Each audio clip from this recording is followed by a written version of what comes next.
We've known about climate change and global warming for decades. Global warming is caused by greenhouse gas emissions. Carbon dioxide, a product of burning fossil fuels like coal, oil, and gas, accounts for 3/4 of greenhouse gas emissions. The other quarter is methane or natural gas.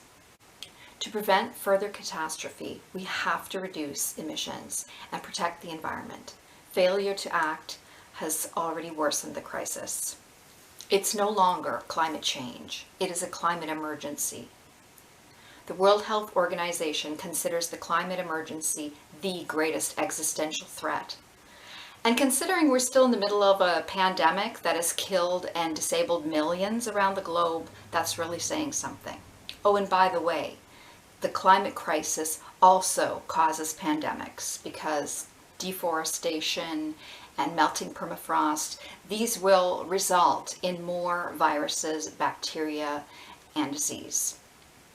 So we have to save the planet and ourselves.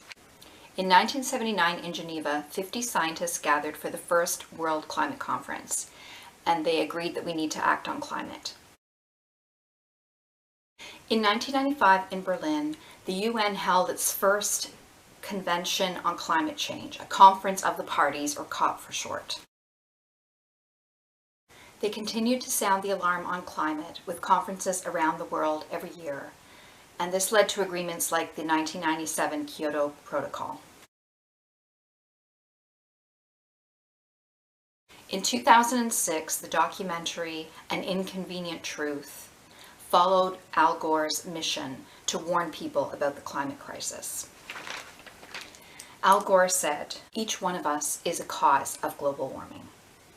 But each one of us can make choices to change that with the things that we buy, the electricity we use, the cars we drive. We can make choices to bring our individual carbon emissions to zero. The solutions are in our hands. We just have to have the determination to make it happen. We have everything that we need to reduce carbon emissions, everything but political will." He stressed that climate change is a moral issue, not a political one. Unfortunately, like everything else, it is so politicized. Now, you know right-wingers, they tend to be anti-science. They said the pandemic was fake. They said it was mild. They downplay it. It's the same with climate. A lot of them call climate change a hoax. You know, they'll say, "Oh, we talk about global warming, but look how cold it is." It's just sheer ignorance.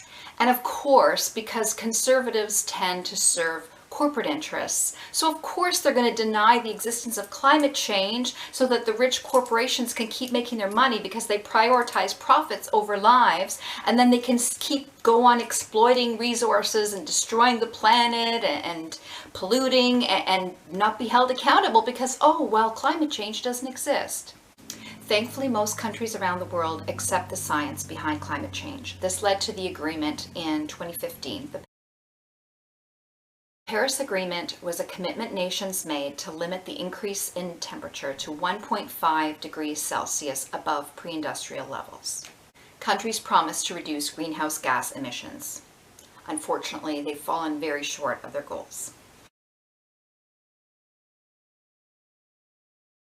So the COP conference, the Conference of the Parties on Climate, has been held every year until 2020. Now, in the midst of the pandemic, during lockdown, they canceled it.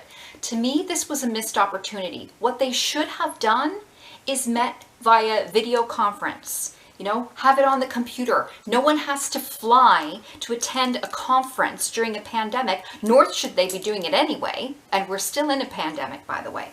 So they could have done it over video conferencing, because here's the thing. Talk about irony. You're having people fly from all over the world, and flying, air travel, is one of the worst polluters there is. So you're having people add fuel to the fire and flying from all over the world to meet and have a conference about how you need to cut emissions like air travel. Hello? Like, it doesn't make any sense. It should not be in person. Now, COP28, the latest one last year, was a complete farce, because not only it was the biggest climate conference they've had, okay, with 85,000 attendants. Isn't that nice? Including leaders of countries and policymakers, what have you.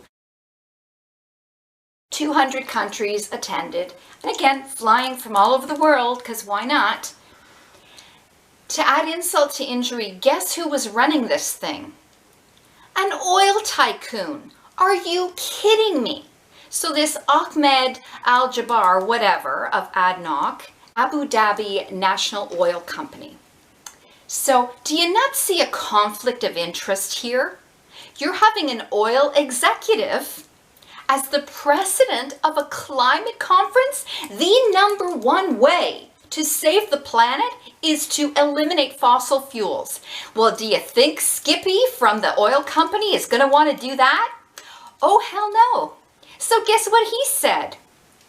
He denied the science behind eliminating fossil fuels. Oh no, that's not to blame. And he said, we can't eliminate fossil fuels. That'll take us back to the caveman days. So needless to say, a lot of countries, especially the places most impacted by climate emergency, were quite disappointed, angry, frustrated, furious that this jerk was in charge of this conference. Like, it defeats the whole purpose. Someone compared it to having a mosquito run a conference on malaria. Come on, come on. Of course he's going to say that fossil fuels aren't to blame. So the draft of this farce of a conference, he talks about the need to, I guess, like gradually transition away, whatever. He never says to cut fossil fuel emissions entirely, because of course he doesn't. He works for an oil company. So it is so frustrating because the rich create this problem, okay? So big oil is never going to want people to do away with oil, of course, because that's how they're making their money. And another thing that's infuriating is a lot of the decisions are being made by old men. It's easy for them to push it off to, oh, net zero by 2050, 2050, because they know they won't even be alive then. So they won't be held accountable. They think they'll just burn the planet down until that time. And then maybe, oh, I don't know, people can just fly to Mars or something after they ruin this planet. The reason that the youth are so fired up, it's their future. They, you know, it seems like a lot of these people, a lot of these leaders and these billionaires, I guess they don't care about their kids or their kids' kids. They're not worrying about the future. They're just worrying about themselves and the money in their pockets now, that are burning the planet down. It's not right. So climate change, the climate emergency is absolutely real. The science proves it, and it is absolutely caused by human activity. Humanity has impacted the planet to such a degree that some scientists are actually referring to this as Anthropocene, the age of humans. We have damaged the planet that much, through overpopulation, through economic pursuits, what we've done to the land, the exploiting of resources, the creation of weapons of mass destruction. We are a destructive species. Since 1970, the human population doubled. The animal population was cut in half. Species have become extinct because of us. Species are endangered because of us. Humans are like super predators. Over-consuming, overfishing, over-hunting, just using everything up as though it's an endless supply, and it's not. And we are paying the price now.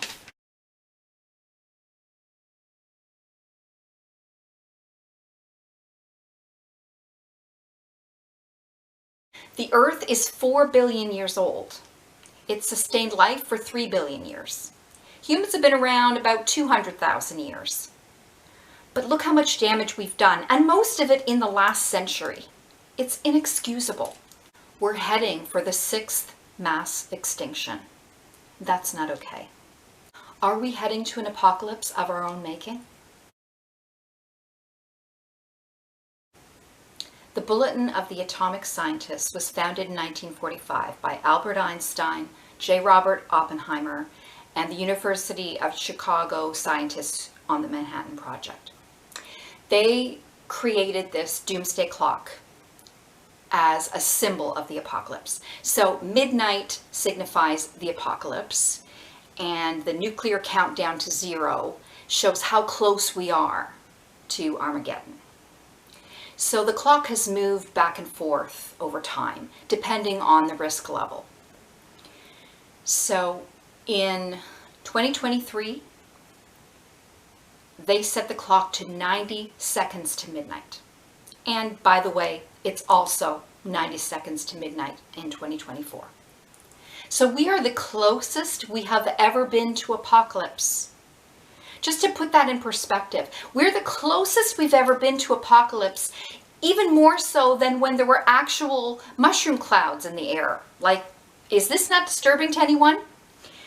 Now you might say, oh, well, that's ridiculous. No, well, there was much more nuclear risk in the past. They were talking about it all the time.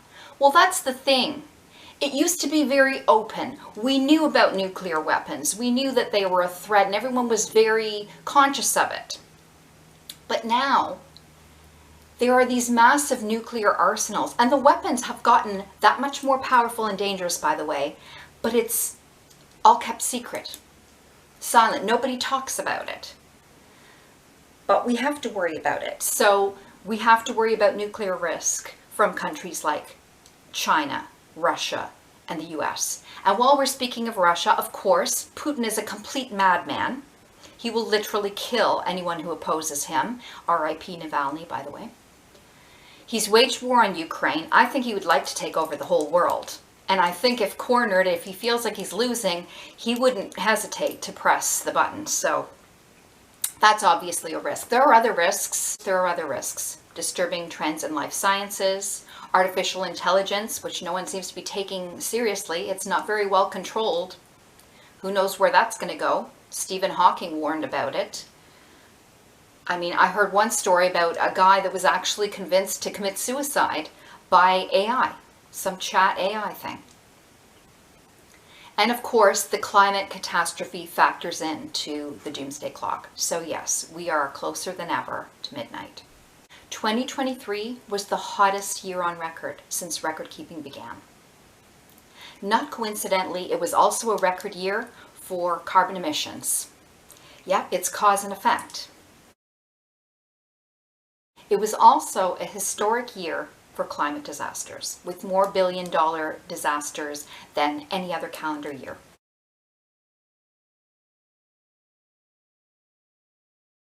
In the United States alone, there were 28 climate disasters, costing almost $93 billion. So 2023 was the hottest year, and yet it's probably going to keep getting hotter. 2024 will probably be hotter. And people can literally die in the heat. Someone died at a Taylor Swift concert in Brazil. It was so hot, and yet they had, of course, thousands of people crammed together in this ungodly heat. They were charging $2 for a cup of water. So, I mean, I used to like Taylor Swift. I am so disappointed in her now because not only, first of all, you shouldn't even be having a super spreader event during a pandemic. COVID is not over. And it's a level 3 biohazard that causes brain damage. And yet you're having this super spreader event, all these people unmasked. And then you're holding it in ungodly heat. It's just insane. But it seems like so many people just want to pretend it's not happening. We need to acknowledge the climate emergency. And those that are responsible need to be held accountable. Wealthiest countries are creating this problem. The top producers of carbon dioxide around the world are China, the United States, India, Russia, Japan, Germany, Canada, Iran, South Korea, and Indonesia. On the list of the top producers of CO2, you get to the bottom of the list, like hundreds and hundreds later. Greenland is like the bottom of the list because they don't produce any CO2, and yet they are taking the brunt of this. This is what's so frustrating. The countries with the most to lose right now, the countries most at risk, played no part in creating this disaster. And it doesn't just affect them, because melting sea ice is going to cause water levels, sea levels to rise, and places are going to be flooded. And it's also going to unleash viruses, and there are so many consequences. It doesn't seem fair that the rich get richer and the poor get dead. It shouldn't be this way. The wealthy countries that have created this problem have to take responsibility and have to act. And they should also be helping the countries, those coastal areas, those small islands, those places that didn't create this and yet are suffering as a result. Awareness is the key, because of course you can't solve a problem that you don't even acknowledge. Now, you might say there's only so much you can do as an individual, and of course, governments and businesses need to act. They need to phase out fossil fuels, coal, oil, and gas. Even if they wanted to keep burning fossil fuels, even if there wasn't a consequence to that, which there is, they would run out at some point. These are non-renewable resources. That is not a way forward. We need to invest in renewable energy: solar, wind, wave, tidal, and geothermal. They need to innovate transport. Gas and diesel powered vehicles, planes, trains, ships, they use fossil fuels. Now, they've started producing more electric vehicles, and that's all well and good. They're extremely expensive, by the way, so if you don't happen to be able to afford one, good luck. They need to make them more affordable. They need to make them more safe, because there have been a lot of news stories about these cars blowing up because of the huge battery. They've got to work through that. Also, they've got to create infrastructure. There's no point having an electric vehicle if you've got nowhere to charge it. There need to be charging stations. So they've got a lot of things to put in place. But it starts with a commitment to phase out fossil fuels. That's not a way forward. We need to focus on electric. And I've even heard of things like they've got a magnet train, like a train that's run by magnetic force instead of burning coal. So there are ways forward. There are ingenious technologies. The technology is there. It just needs to be scaled up, and everything needs to change. Construction needs to change. Homes and buildings, they need to be better insulated to save more energy. They need to be heated differently. We can't be using gas so much, so everything's got to change. Farming practices need to be improved, and people should be encouraged to adopt more of a vegan diet, because meat and dairy production results in more methane emissions. Nature has to be restored. Reforestation, protecting green areas and parks, having open spaces, planting more trees.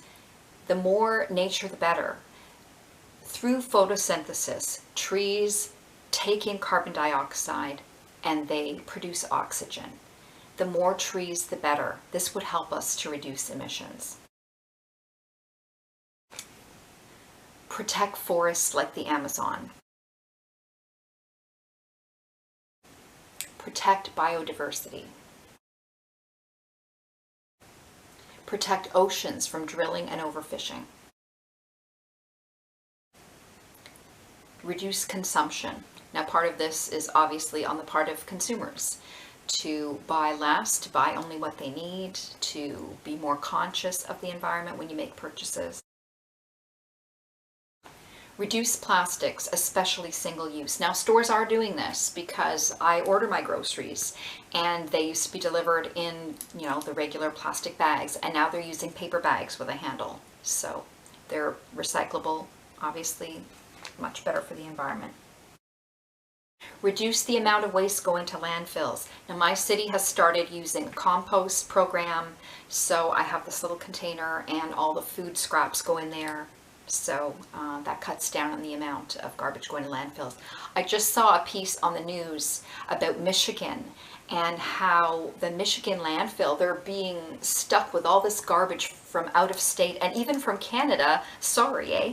And I wondered, why is it going there? But it turns out that for most landfills, the tipping fee or the dumping fee is like $5.60, but in Michigan it's only 60 cents. So of course, if people can dump it so cheaply, they're going to dump everything there. But then they showed a couple of local residents who understandably are upset that they've got this mountain of garbage, which is, oh, by the way, also putting methane into the environment. And why should they have to put up with other people's garbage? So that shouldn't be happening, but we need to keep more out of landfills as much as possible. So reduce, reuse, recycle. Governments should also be holding those accountable that are polluters. They should be penalized for that. And companies that are going more green and more energy efficient and making an effort, they should be rewarded for that. There should be incentives for helping the environment. Education is important as well, and also it is government that creates policy. So governments have to commit to saving the environment, and people will have to follow suit. So people might think, well, I'm an individual, what can I do on my own? Like, it's not going to make any difference what I do. But that's not true. Together there are billions of us, and collectively we have a lot of power. We have the power to vote for leaders who will represent us. I mean, it seems like in most countries, you're stuck with two parties, which isn't much of a choice, frankly. You've got liberals or Democrats and conservatives or Republicans, neither of which really seems that committed to saving anything other than money for corporations. Now in Canada, we used to have, I don't know if we still have, a Green Party. I mean, Green parties should be having their day. They're the ones that are committed to making a difference. So we can vote. We can also vote with our purchases. We can vote with our choices and our lifestyle. If we make better choices, that will affect everything else. Capitalist society is not very good for the planet. But we vote with our purchases. It's supply and demand. So if we stop demanding a product, it won't be supplied. So we can have an effect. What can we do to fight the climate emergency? Save energy. Turn off lights. Use energy efficient bulbs. Use energy efficient appliances. Cut down wherever you can. I used to be wasteful, if I'm being honest. Okay, I'll give you an example. Now, my dryer broke down, so I haven't had a dryer in years, and I've had to hang everything to dry, but it's actually made me much more conscious of how wasteful I used to be, because I would wear a pair of jeans once and throw it in the wash. I would use a towel once and throw it in the wash. Like, it was so wasteful. So now that I have to hang them up to dry and it's a pain, I don't have nearly as much laundry. I used to do laundry every day. Now it's like once a week, because I'm also not showering every day. I don't go out as much, so I'm not showering as much. I reuse the same towel because it's clean. I'm only using it when I'm clean, and I hang it up to dry. I'll re-wear clothes, and I'll often wear the same clothes for a few days, so much less wasteful. I'm wasting a lot less water now because I'm not showering as often. Last year we didn't even put the pool up.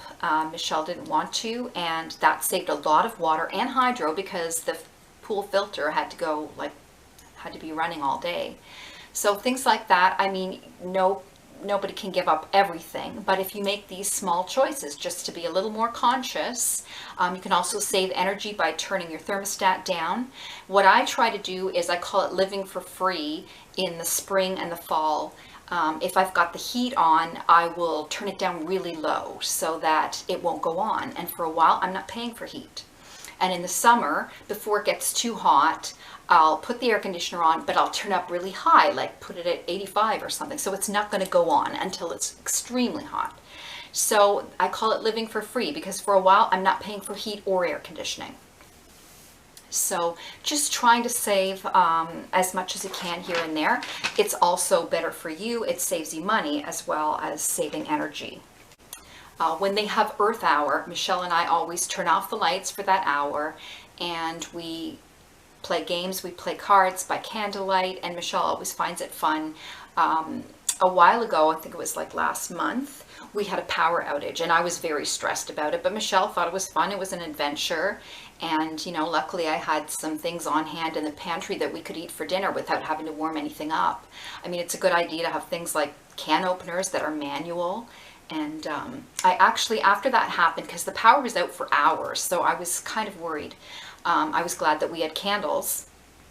But after that, I got a couple of lanterns, flashlights, just in case for an emergency. And I also got this. I thought this was really cool. It's a wind-up radio and flashlights. So you actually wind it up for the power. So you don't even need batteries. And so that's pretty cool. And then if there was an emergency, I would have it. Okay, there's the flashlight. How do you put the radio on again?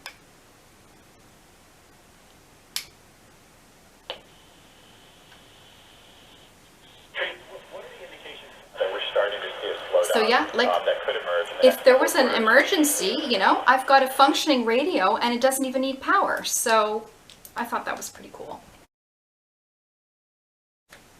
Drive less. Now these days I don't drive at all. I mean, at the moment I don't even have a car, but that's another story. That's for another video. But I used to commute for hours a day. I was working out of town and I was driving a lot. So I do feel bad about that, but I think I've more than made up for it now that I'm not driving at all. So yeah, there are millions of cars on the road and obviously they are part of the carbon emissions. So there should be less people on the road. Don't commute, don't pollute. Now, when we went into lockdown in 2020, a lot of people started working from home. Like even you would see newscasters and they were at home and their kids are like getting in the shot and their cats go. It was cute. I mean, a lot of people can work from home and that's what that proved. And anyone that can work from home should be able to. It should have continued because pollution levels actually went down. For those months when there were no cars on the road, it was better for the planet and we had a chance to improve our health and the health of the planet. But what happened? As soon as they could, they opened everything back up and companies tried to get people to go back into the office. And for what? If they can work from home, they should. Why should they be making that commute? Why should they be polluting? And why should they be around other people during a pandemic? And now no one's even masking, so it's ridiculous. You know why they wanted people back in the office? Because they're paying so much money to rent out these high rises and they want bums in seats and they want people there. It's not that it was better for the people or for the environment. It's just about their money. So this is what's so aggravating, as people don't realize how they're manipulated by the wealthy. These billionaires that want to make their profits no matter what. They'll burn down the planet. They'll make you sick and they don't care. They don't care if you die as long as they're making their money. People should be working from home, as many people as can. Now, obviously, in essential services, there are things you cannot do from home. You have to be there. Then you should at least be protected and you should at least have air filtration, be wearing a mask. But there would be a lot fewer cars on the road if all those people sitting in little cubicles and offices, if they're working on a computer, you can be doing that from home. There is no excuse to have all those people on the road when they're polluting and they don't need to be. Travel less. Now, I don't travel at all. I don't go anywhere. I don't leave my house. So obviously I'm not flying anywhere. And even if you paid me $1 million, I would not get on a plane right now with a bunch of unmasked people for anything. So yes, travel less. I mean, international travel is what started the pandemic and allowed it to continue and evolve. International travel, it pollutes the environment. Airplanes are one of the worst things. I mean, one flight pollutes more than an entire year of driving a car. That's pretty bad. And then you have the ultra wealthy who have their own private jets. Like Taylor Swift is flying around in her little private jet, and you're destroying the planet. It's unconscionable. It shouldn't be allowed. And travel, I mean, if you have to travel, essential travel, that's one thing. But people just going on a holiday, it's completely insane. You're adding fuel to the fire. And to me, if you really want to travel, at least make sure that it's ecotourism, and make sure that you're helping the places that you're going. You're helping locals. You're helping local wildlife. You're leaving it better than you found it, rather than just going some expensive resort, you know, and you don't leave the resort and you're just putting money into the billionaires' pockets, and the locals don't have any benefit from that. So yeah, it's airplanes burn fossil fuels and they contribute to greenhouse gas emissions. So cutting out travel would be a big help. Change your diet. Now, I understand it's hard to give up meat. Like I don't know if I can entirely, but I am trying to eat less meat. I'm eating more fruits and vegetables. Now, last year, as an experiment, I tried growing fruits and vegetables. So some from just from the grocery scraps, like ends of a lettuce and celery, and some of them from seeds. And we tried some fruits that we usually didn't. Like, we tried some fruits for the first time, like kiwi and passion fruit. It was interesting. I still would prefer strawberries and bananas that I'm used to, but yeah, having more of a plant-based diet, it's good for your health, and it's also better for the environment.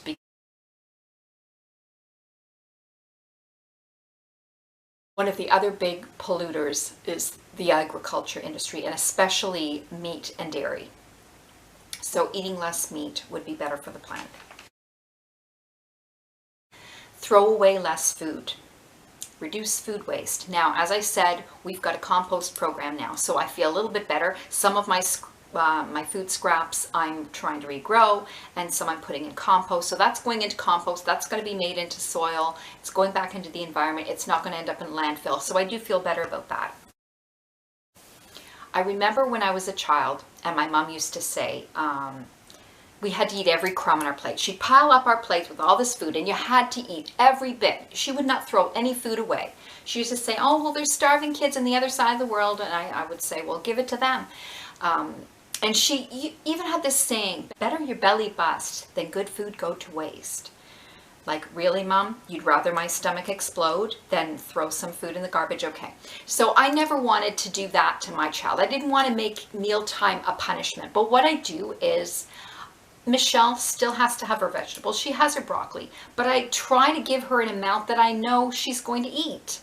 And for other things, I give her a small portion because she can always get more after if she wants it, but I'm not going to fill her plate like my mom used to do to me, because she can't eat all that. And then I don't have to feel bad about throwing it away, even though now it's going into compost. And even with myself, I used to buy a lot of groceries, and I would find a lot of the things we wouldn't even end up using, and I'd have to throw them away. It's wasteful. So now, plus the fact that I'm broke, I try to limit my purchases to things that I know we're actually going to use, we're actually going to eat, and it's going to get used up, so nothing's wasted. Reduce, reuse, recycle, repair. Cut down on the things that you buy, use what you buy, and make things last. Now, of course, I'm not blameless here. I've been a shopaholic most of my adult life. I used to love shopping. I mean, now I don't leave my house, but I buy things online. Now, I can't really afford to, so it's also out of necessity, but I'm trying to cut down on what I buy, because you do have to reduce how much you're buying. Buying things used is better because nothing new has been produced, and you're reusing something that someone else doesn't want. So, and repairing things, like if something, you know, item of clothing, it's torn, you sew it. And I mean, clothes, I used to love buying clothes, but now that I don't go anywhere, I don't really need to as much, and I've got so many things. So one thing I will say, I keep everything. So I mean, I've got like books from school and high school. I have all my old novels, and even Shakespeare. Michelle's been reading Shakespeare. I'm so proud of her. But yeah, I keep everything. So, and when I am getting rid of something, I would never throw things like clothing or books or anything away. I give to charity. So I cleaned out my basement, and I gave several bags to charity. So yeah, I used to sell things at places like Plato's Closet and Once Upon a Child. Now I give things. I they pick it up, so I just had to put the bags on the porch and they picked it up. But yeah, just reduce, reuse, recycle, don't be wasteful.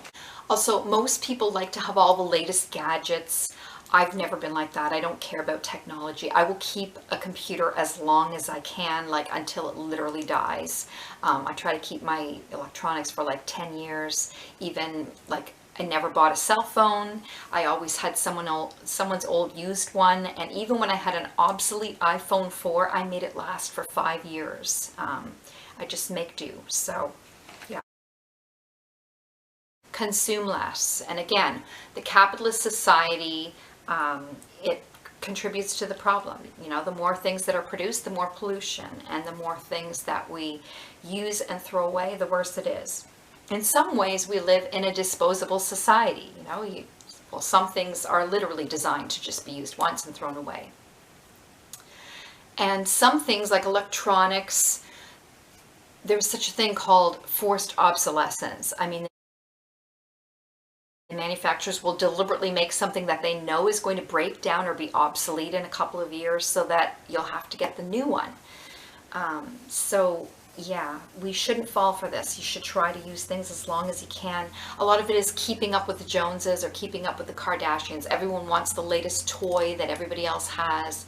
At least I've never been into that because I don't even care. I've never had an iPod, iPad, anything.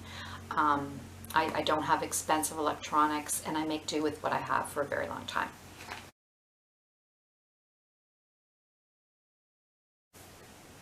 Activists can change the world. Change happens when someone is willing to stand up and tell the truth and demand better. You have to stand up for human rights. The climate emergency is a violation of human rights. In 2020, a group of 16 youths aged from 5 years old to 22 years old sued Montana for climate change. They claimed that the state of Montana violated their human rights to a clean environment as protected by the Constitution. They won the case. In Held versus Montana in 2023, the judge ruled that they were right.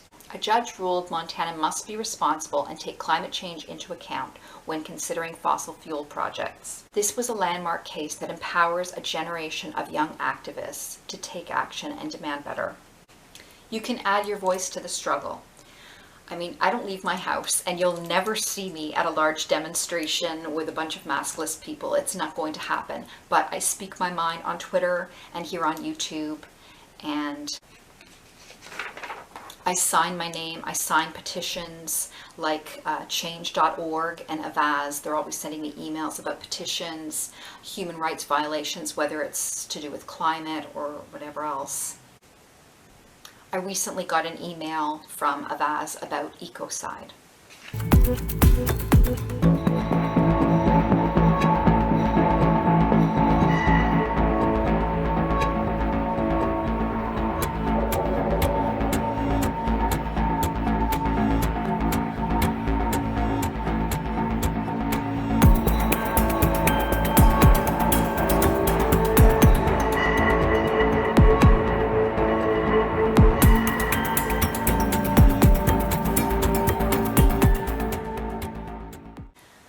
I feel like even deadlier than the pandemic or the climate emergency is human ignorance, willful ignorance and complacency. People just ignoring the problem and just pretending it's not happening. I remember seeing that photo of a man playing golf with the wildfires behind him. It's jarring. It's like we are literally living in the "this is fine" meme. It doesn't matter how bad it gets. They're just going to pretend it's fine. It's terrifying.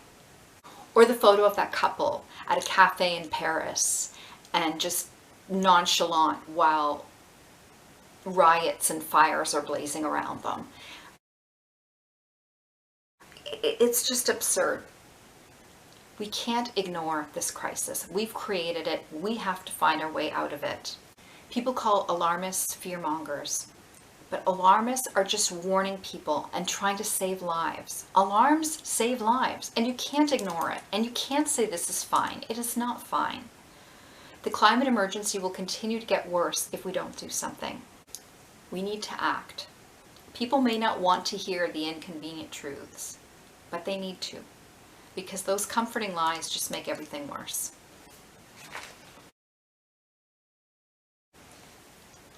Awareness is the key. We need to make more people aware and make them care. We're all in this world together. It's still crazy to me that there are people fighting. What are they fighting over? Having wars over what? Over pieces of land? It's like fighting over chairs on the Titanic. What does any of it matter if we lose our planet? We should be fighting together to save the planet and ourselves.